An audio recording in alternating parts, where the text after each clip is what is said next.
बस कर दो, ठीक हूं मैं, इतना गहरा जख्म भी नहीं है। कहाँ ठीक हो? उन्होंने जान से मारने की कोशिश की है तुम्हें। ये मेरी दुआएं ही थी जो काम आ गई अजहर।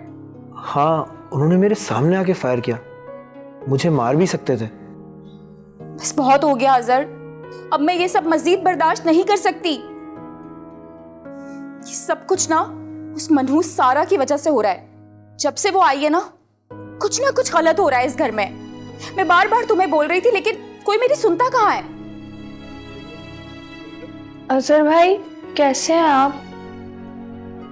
हाँ आओ आओ सारा, मैं ठीक हूँ। देखने आई हो कब मरेंगे? नमक छिड़कने आई हो? अजहर भाई कैसे हैं आप?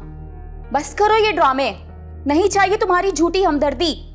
चली जाओ मेरे सामने से। नौरीन क्या कर रही हो? इसने क्या किया है? सब कुछ इसी की वजह से हुआ है अजहर। इसके आने के बाद अब्बू को धमकियां मिलनी शुरू हो गईं और अब देखो तुम्हें जान से मारने की कोशिश की है। अजहर तुम मेरे सर पे हाथ रख के बताओ, जब से ये इस घर में आई है तब से मुसीबतें नाज़िल नहीं हो गई हैं क्या? भाभी वो मैं। चुप रहो तुम। नौरीन अजहर अगर तुम्हें कुछ हो जाता तो जिंदगी तो मेरी तबाह हो जाती ना, इसका क्या जाता? क्या हो गया है नौरीन तुम्हें? अजहर की हालत देख रही हो और तुम बिला वजह इस बच्ची को डांट रही हो। शुक्र करो खुदा का कि उसने अजहर की जान बचा ली। अम्मी आप ही बताएं, अगर अजहर को कुछ हो जाता तो मेरा क्या होता? क्यों तुम बदकलामात मुंह से निकाल रही हो?